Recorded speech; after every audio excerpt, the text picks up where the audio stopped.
여러분은 어떤 생각이 드는가? 나는 돈 이미지만 봐도 대출금과 날아올 카드값, 각종 세금, 미래, 돈은 나에게 걱정이었다. 돈만 많으면 원하는 대로 살 수 있을 텐데 너무나 갖고 싶지만 내 것이 아닌 저 돈 때문에 하루도 걱정을 안 하고 지나간 날이 없었다. 장을 볼 때면 몇백 원이라도 싼 것을 찾기 위해 시간을 더 들였다. 드라마나 영화를 볼 때 돈이 없으니 저렇지. 사람은 돈이 많아야 돼. 내용과는 상관도 없는 상상을 끼워 넣어 내 마음대로 시나리오를 창조했다. 경조사는 왜 그리 많은지. 카드 결제일은 너무 빠르다.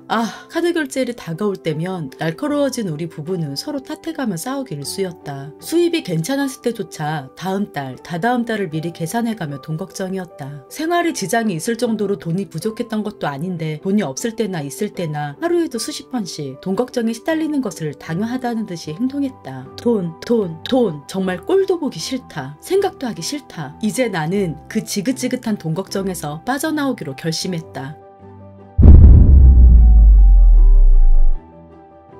다른 방법은 모른다. 내가 아는 방법은 오직 세뇌다. 돈 없어. 비싸. 라는 말을 절대 입 밖으로 꺼내지 말 것. 돈은 써도 돼. 어차피 필요하면 생겨.를 입에 달고 살 것. 돈을 쓰면서 행복해할 것. 억지로라도 웃을 것. 돈에 관한 그 어떤 것에도 두려움을 갖지 말 것. 이렇게 내가 그동안 가지고 있던 돈에 관한 내 정보를 새롭게 입력. 장을 볼 때면 일부러 비싸고 좋은 것을 담았고 외식을 할 때면 일부러 비싼 음식을 먹었으며 돈을 결제할 땐 잘 놀다가 돌아와 웃으며 보내줬다. 남편에게도 필요한 건 마음껏 사도 돼 라고 했더니 평소 근심덩어리였던 남편은 생각보다 단순했던 건지 갑자기 아무 생각 안 할 수 있는 능력이 있는 건지 그래? 해맑게 정말이지 많은 택배를 소환했다.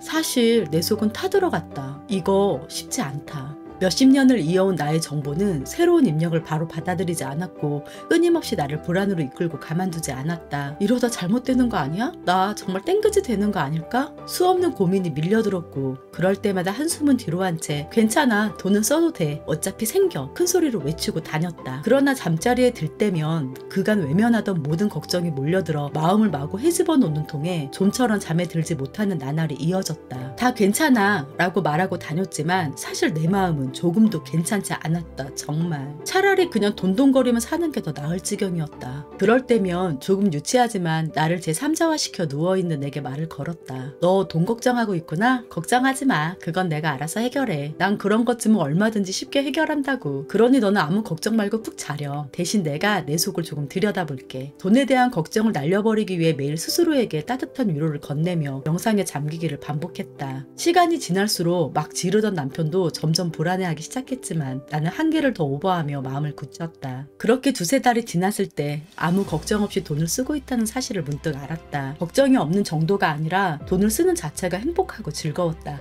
정말 갑작이었다. 돈이 이제 두렵지가 않았다. 있어도 그만, 없어도 그만. 아무 걱정 없이 장을 봤으며 기분 좋게 맛있는 음식을 먹었고 돈을 결제할 때는 진심으로 잘 놀다 와를 실천하고 있었다. 돈은 필요할 때 잠시 머물렀다 필요한 곳으로 떠났고 다시 필요해질 땐 어김없이 내게 돌아와 부족함을 채워주고는 또다시 놀러나가곤 했다. 세상에 수많은 돈들이 내 것이 아니었지만 이제는 내 것이 아닌 것도 아니었다. 기존의 끔찍한 돈의 정보를 지운 결과로 나는 그 어느 때보다 풍족한 생활을 했다. 살면서 처음으로 맛본 돈에 대한 해방감이었다. 필요한 것을 가져다주는 요술램프의 진위를 얻은 듯 느껴졌다. 내가 평생 알던 지긋지긋한 돈은 이제 없다.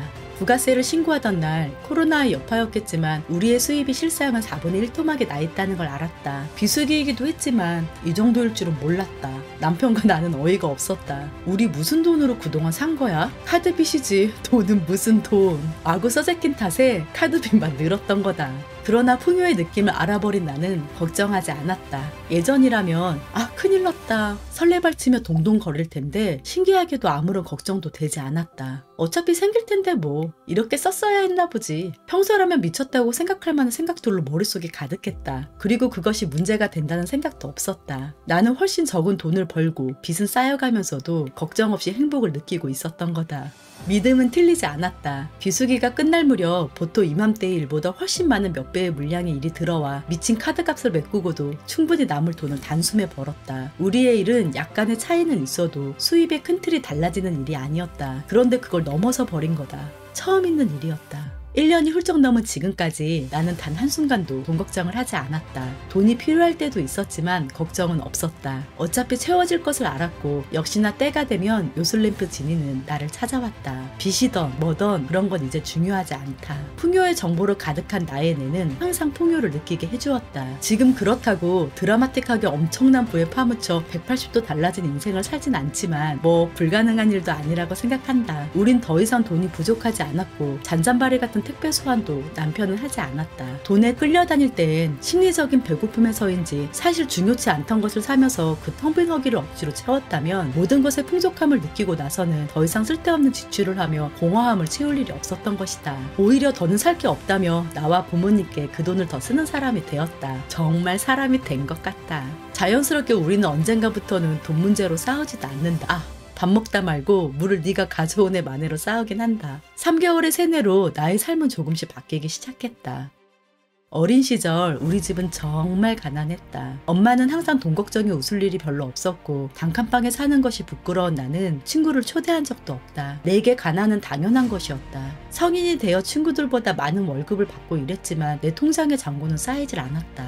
쇼핑이나 딱히 취미생활도 없었는데 이상하게도 항상 돈이 없었다. 돈을 벌어도 밑빠진 독에 물을 붓는 기분이었다. 왜 그런지 몰랐었는데 이젠 안다. 난 풍요의 느낌을 전혀 몰랐던 거다. 가난의 대물림, 부의 대물림, 그건 돈에 대한 대물림이 아니다. 가난을 느끼느냐, 풍요를 느끼느냐, 바로 정보의 대물림이다. 어려서부터 가난의 정보가 단단히 박힌 나의 뇌는 아무리 돈을 벌어도 풍요를 절대 느낄 수 없는 길로만 나를 인도했다. 로또 1등 당첨되고도 몇 개월 만에 거짓골이 된 사람들의 소식을 우리는 간혹 듣는다. 그들은 가난의 정보를 끝내 지우지 못했다. 그 많은 돈을 가진 그들의 뇌는 귀신같이 입력된 정보의 길로 그들을 돌려놓았던 거다. 뇌는 그게 좋은 것인지 나쁜 것인지 모른다. 그냥 정보가 입력된 대로 실행할 뿐이다. 나는 다른 방법 따위는 몰라 세뇌를 선택했다. 쉽진 않았지만 풍요를 느끼는 데까지 걸린 시간은 단 3개월이었다. 우리가 흔히 말하는 부자의 수준엔 발끝만치도 못 따라가지만 어느 때보다 삶에 만족하며 걱정 없이 살고 있다. 그리고 이 느낌은 분명 발끝 수준에서 벗어나 부의 머리까지 올라갈 발판이 되리라는 걸 나는 의심하지 않는다. 굳이 나와 같은 방식이 아니어도 좋다. 또 다른 어떤 방법으로든 풍요를 느낄 수 있다면, 그리고 그 느낌을 뇌가 완벽하게 입력할 때까지 유지할 수 있다면 누구나 돈 걱정에서 해방될 수 있다. 돈 걱정 없이 살고 싶은가? 지금 당장 가난의 정보를 지우는 것부터가 시작이다.